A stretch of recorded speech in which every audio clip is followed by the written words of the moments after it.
Шарлотте Коллиер было 30 лет, когда она со своим мужем и маленькой дочкой села на борт Титаника.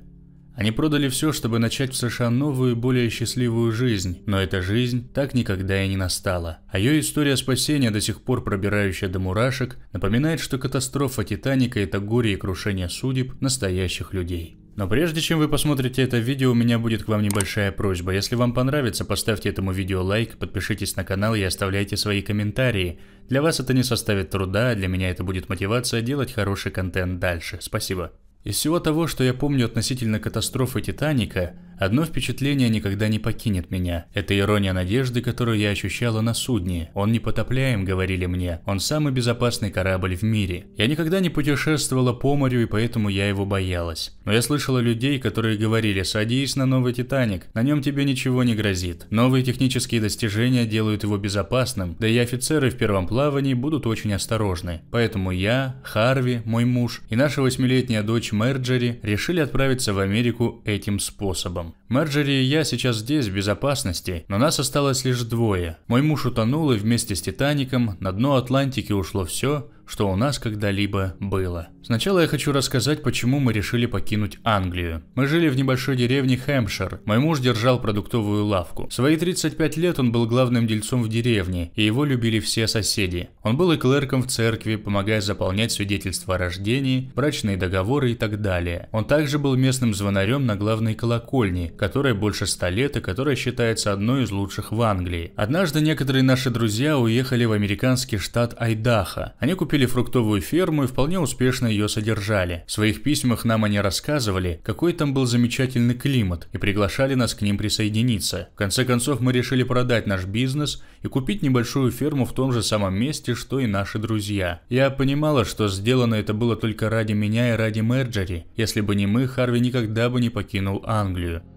Мой муж забрал из банка все наши деньги, включая те, что мы выручили от продажи нашего магазинчика. Таким образом, мы получили сумму в несколько тысяч американских долларов наличными. Все это мой муж сложил в самый большой карман своего пиджака. Перед этим мы уже отправили наш небольшой багаж на судно, и поэтому, когда мы садились на Титаник, самое большое богатство было при нас. Мы путешествовали вторым классом, и из нашей каюты мы видели тот размах, с которым провожали корабль. Мне кажется, никогда я еще не видела такой большой толпы.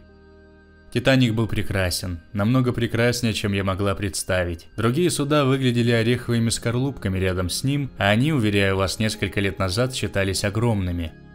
Я помню, как друг сказал мне как раз до того, как всех провожающих попросили выйти: «А ты не боишься путешествовать морем?» Но теперь я уже была уверена, что на этом судне даже самый страшный шторм не сможет ему повредить. Перед тем, как покинуть залив, я видела происшествие с Нью-Йорком, лайнером, который оттянул от пристани прямо наперерез нам. Но это никого не испугало, наоборот, только уверило нас в том, какой Титаник мощный. Я немногое помню о первых днях путешествия, я немного страдала от морской болезни, поэтому почти все время проводила в каюте. Но в воскресенье 14 апреля 1912 года самочувствие мое улучшилось. Ужинала я в салоне, наслаждалась едой, которой было даже слишком много, и она была слишком вкусной. В воскресенье даже на обслуживание второго класса не жалели сил, это был самый лучший ужин.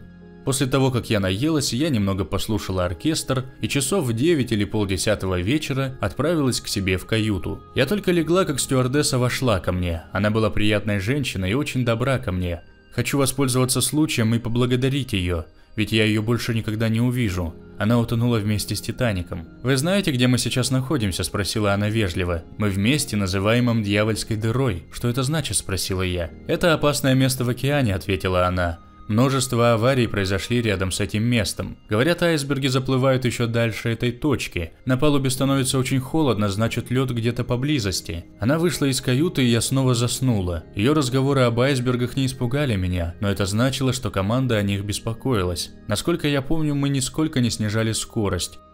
Где-то около 10 пришел мой муж, чем разбудил меня. Он мне что-то рассказывал, не помню как долго, потом он начал готовиться ко сну. А затем удар. Мне показалось, что корабль кто-то взял большой рукою и потряс один раз, второй, а затем все смолкло. Я не упала с кровати, а мой муж, все еще стоявший на ногах, лишь немного покачнулся. Мы не слышали никаких странных звуков, никакого скрежета металла или дерева, но мы заметили, что двигатели остановились. Они заработали снова несколько минут спустя, но после некоторого грохота снова воцарилась тишина. Наша каюта была расположена так, что мы все это отчетливо слышали. Ни я, ни мой муж не были обеспокоены. Он сказал, что что-то должно быть произошло в машинном отделении, и сначала даже хотел идти на палубу. Потом он передумал, надел свое пальто и покинул меня. Я спокойно лежала в кровати с моей маленькой девочкой и почти снова заснула. Через несколько мгновений, как мне показалось, вернулся мой муж. Он действительно был немного возбужден. «Ты только подумай», — воскликнул он. «Мы столкнулись с айсбергом, с довольно большим, но опасности никакой нет, мне так сказал офицер». Я слышала шаги людей на палубе надо мной. Слышались какие-то удары, шумы, скрипы, как будто кто-то натягивал снасти корабля. Я видел 5 профессиональных шулеров, игравших с пассажирами, когда я выходил. Их карты рассыпались по столу, когда произошло столкновение, и теперь игроки спешно их собирали. Этот рассказ убедил меня. Если эти играющие в карты люди не волнуются, то почему должна волноваться я? Я думаю, мой муж вернулся бы спать, не интересуясь больше происшествием, когда мы услышали за нашей дверью топот сотен бегущих людей. Они не кричали, но топот их ног напоминал мне крыс, бегущих через пустую комнату. Я увидела свое лицо в отражении зеркала, и оно стало очень бледным. Мой муж тоже побледнел. Заикаясь, он сказал мне, нам лучше подняться наверх на палубу и посмотреть, в чем дело. Я выпрыгнула из кровати, надела свое вечернее платье и пальто. Мои волосы были распущены, но я поспешно собрала их. К этому времени, хотя никаких признаков столкновения не было заметно, корабль, казалось, немного наклонился вперед. Я схватила свою дочь Мерджери в пижаме, обернула ее в плед White Star и выскочила из двери. Муж следовал за нами. Никто из нас не взял ничего из вещей из каюты. Я даже помню, как мой муж оставил свои часы на подушке. Мы ведь ни на секунду не сомневались, что вернемся сюда. Когда мы дошли до прогулочной палубы 2 класса, мы увидели большую толпу людей. Некоторые офицеры ходили туда-сюда, выкрикивая «нет никакой опасности».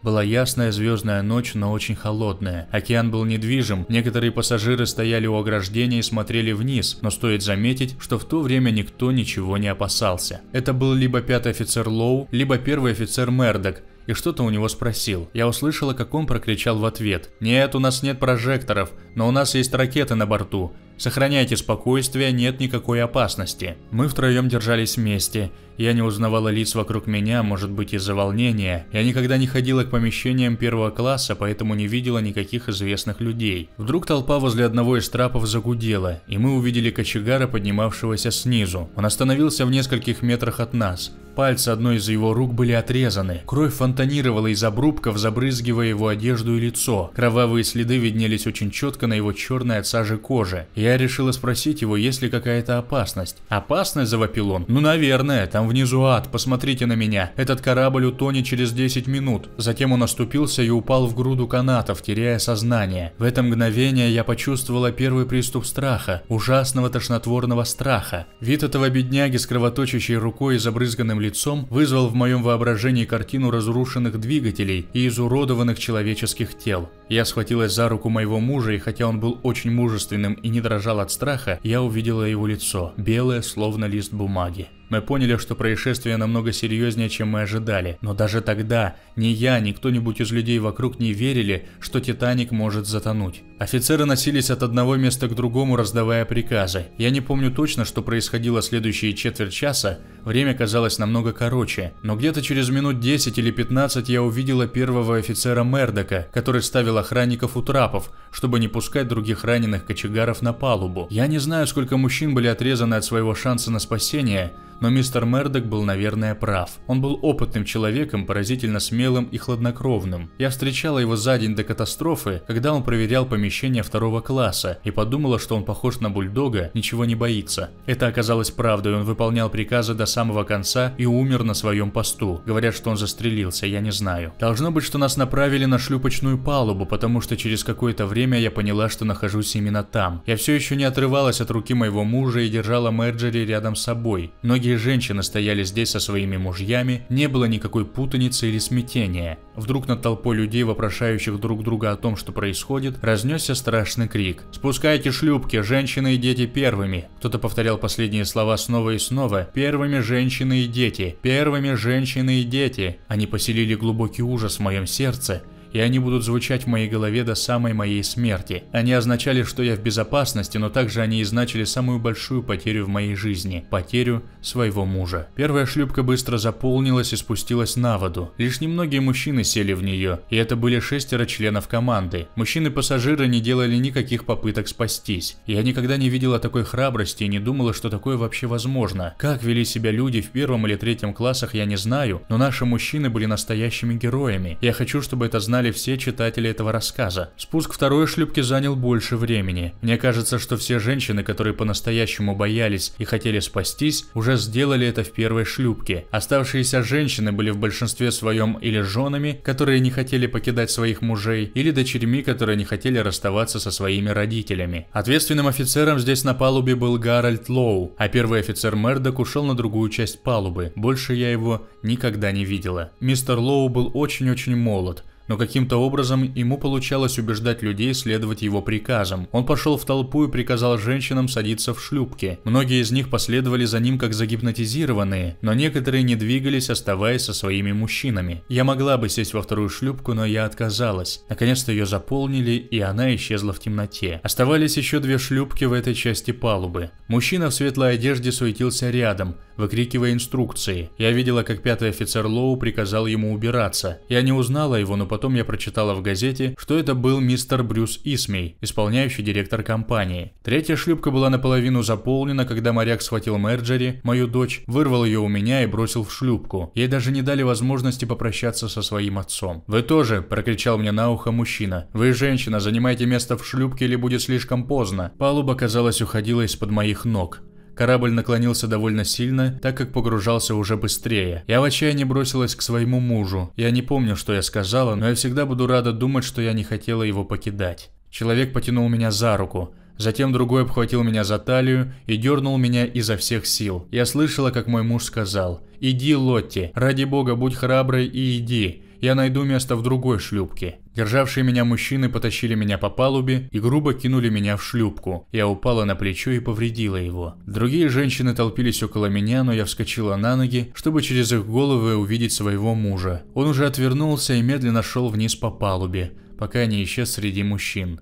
Я больше никогда не видела его, но я знаю, что он без страха шел навстречу своей смерти. Его последние слова о том, что он найдет место в другой шлюпке, подбадривали меня до последнего момента, пока последняя надежда не была утеряна. Многим женщинам их мужья обещали то же самое, иначе они бы прыгнули в воду и ушли на дно. Я дала спасти себя только потому, что я верила, что он тоже спасется, но иногда я завидую тем женщинам, которых никакая сила не могла оторвать их от мужей. Таких было несколько, и они стояли со своими любимыми до самого конца. И когда на следующий день была устроена перекличка пассажиров на Карпатии, они не отозвались. Шлюпка была практически заполненной, рядом не оставалось женщин, когда мистер Лоу прыгнул в нее и приказал ее спускать. Моряки на палубе начали выполнять приказ, когда случилось одно печальное происшествие. Молодой краснощекий парень, не намного старше школьника, достаточно молодой, чтобы считаться мальчиком, стоял неподалеку от ограждений. Он не предпринимал никаких попыток спастись, хотя его глаза постоянно буравили офицера. Сейчас, когда он понял, что действительно может остаться на корабле, его храбрость покинула его. С криком он забрался на ограждение и прыгнул в шлюпку. Он попал в гущу нас, женщин, и спрятался под скамейкой. Я и другие женщины накрыли его нашими юбками. Нам хотелось дать бедняге шанс, но офицер вытащил его за ногу и приказал вернуться на корабль. Бедняга умолял дать ему шанс. Я помню, как он говорил, что не займет много места, но офицер достал свой револьвер и приставил к лицу парня. «Я даю тебе 10 секунд, чтобы ты вернулся на корабль до того, как я вышибу тебе мозги». Бедняга умолял еще сильнее, я думала, что офицер его сейчас пристрелит, но офицер Лоу вдруг смягчил свой тон. Он опустил револьвер и посмотрел мальчику прямо в глаза. «Ради бога, будь мужчиной, мы еще должны спасти женщин и детей.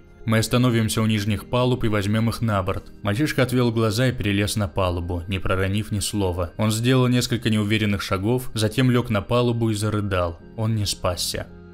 Все женщины рядом со мной всхлипывали, и я видела, как моя маленькая Мерджери взяла за руку офицера. «Дядя офицер, не стреляйте! Пожалуйста, не стреляйте в этого беднягу!» Офицер в ответ кивнул и даже улыбнулся. Он отдал приказ продолжить спуск. Когда мы спускались, пассажир 3-го класса, итальянец, мне кажется, устремился к нам через всю палубу и запрыгнул в шлюпку.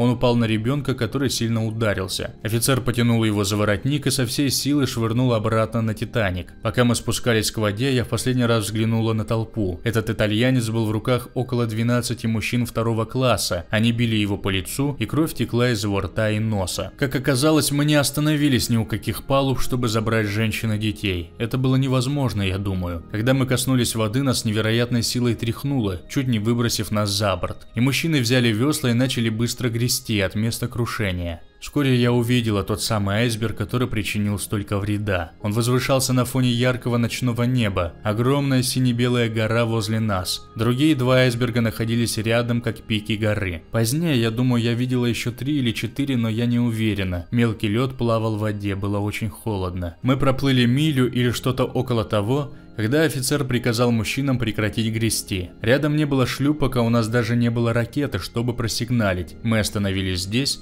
посреди океана, в тишине и полной темноте. Я никогда не забуду ужасающую красоту «Титаника» в этот момент. Он наклонился вперед, корма в воздухе, первая труба наполовину в воде. Все было освещено, каждая каюта, каждая палуба и огни на мачтах. До нас не доходили звуки, кроме музыки оркестра, о котором я, странно сказать, впервые забеспокоилась. Ох, эти бравые музыканты, какими замечательными они были. Они играли веселые мелодии рэктайм и продолжали делать это до самого конца. Только наступающий океан смог погрузить их в тишину. На расстоянии было невозможно различить кого-то на борту, но я смогла увидеть группы мужчин на каждой палубе.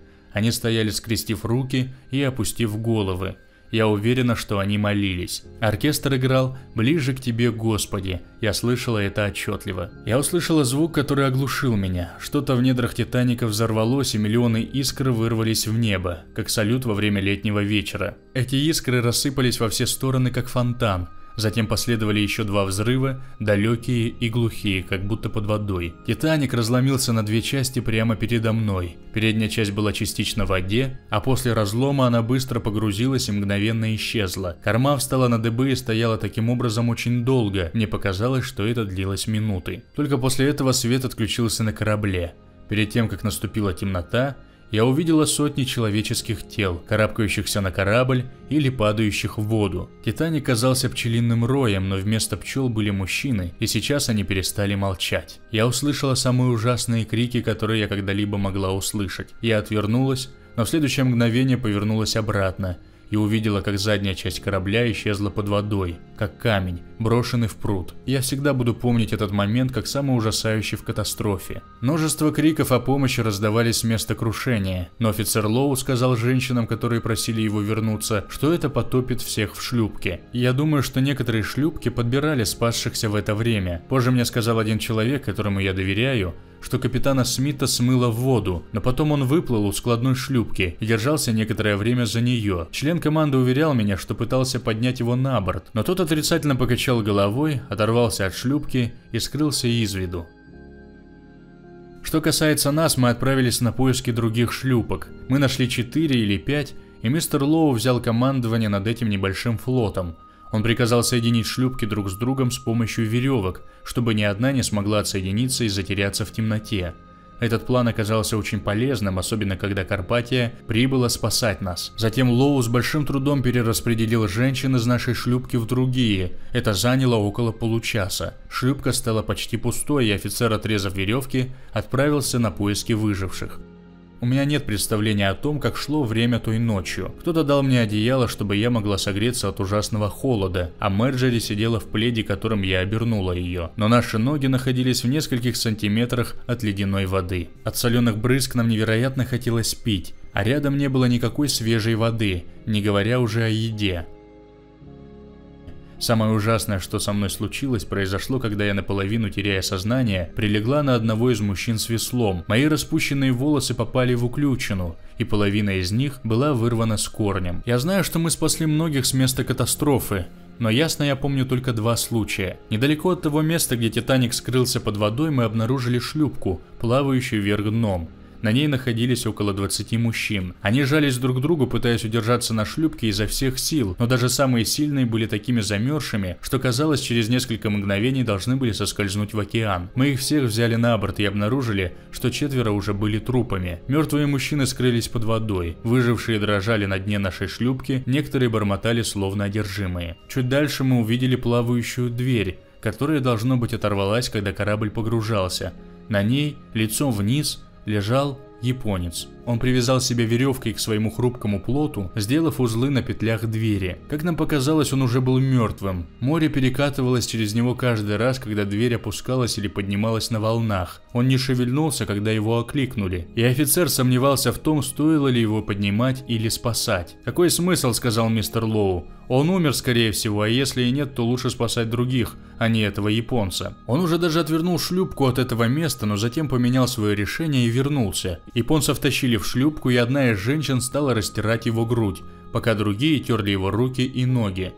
За меньшее время, чем я это говорю, он открыл глаза. Он заговорил с нами на своем языке, но увидев, что мы не понимаем, он вскочил на ноги, размял свои руки, подняв их вверх, а уже через 5 минут или около того почти полностью восстановил свои силы. Один из моряков рядом с ним настолько истощал, что едва держал весло. Японец оттолкнул его, забрал у него весло и греб как герой до самого нашего спасения. Я видела, как мистер Лоу наблюдал за ним с открытым ртом. «Черт побери», — пробормотал офицер. «Мне стыдно за то, что я сказал об этом малом. Если бы я мог, я бы спас таких еще штук 6. После спасения этого японца до прибытия Карпатии на рассвете я помню все как в тумане. Карпатия остановилась в милях 4 от нас, и задача догрести до нее стала самой тяжелой для бедных замерзших мужчин и женщин. Одна за одной шлюпки подходили к борту ожидающего лайнера. Они спустили нам веревки, но женщины были так слабы, что чуть не срывались с лестницы в воду. Когда настал черед спасать младенцев, возникла еще большая опасность, ведь ни у кого не было сил вместе с собой поднимать еще и младенцев, живую ношу. Один из почтовых работников на Карпатии решил эту проблему. Он опустил вниз один из почтовых мешков, в них положили малюток, мешки закрыли,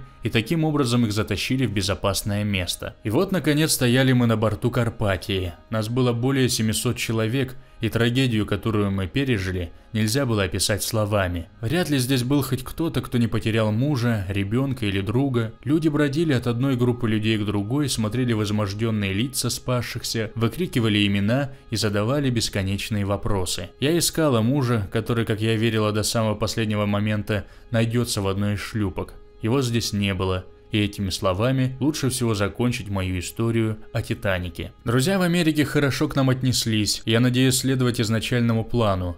Я поеду в Айдахо и постараюсь построить новый дом в новом мире. Какое-то время я думала о возвращении обратно в Англию, но вряд ли я когда-нибудь смогу смотреть на океан снова. Более того, я должна отвезти Мерджери туда, куда ее отец так желал отправить нас двоих. Это все, о чем я сейчас беспокоюсь. Сделать то, что надеялся сделать он. Шарлотта и Мерджери действительно после катастрофы отправились в Айдахо. Однако вскоре оказалось, что без мужа было невозможно организовать ферму или другое хозяйство на незнакомой земле. На деньги, полученные от многочисленных читателей газеты, где была опубликована статья, Шарлотта и Мерджери вернулись в Англию. К несчастью, их неудачи не кончились. В 1914 году Шарлотта заболела туберкулезом и скончалась.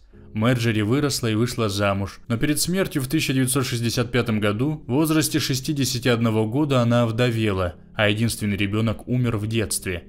В 1955 году она написала о жизни после Титаника, и в воспоминаниях была такая фраза: «С того времени я жила под сенью несчастья и всегда задавалась вопросом, кончится ли это когда-нибудь, но мне кажется, что это моя судьба». Если вам понравилось это видео, ставьте лайк и подписывайтесь на канал.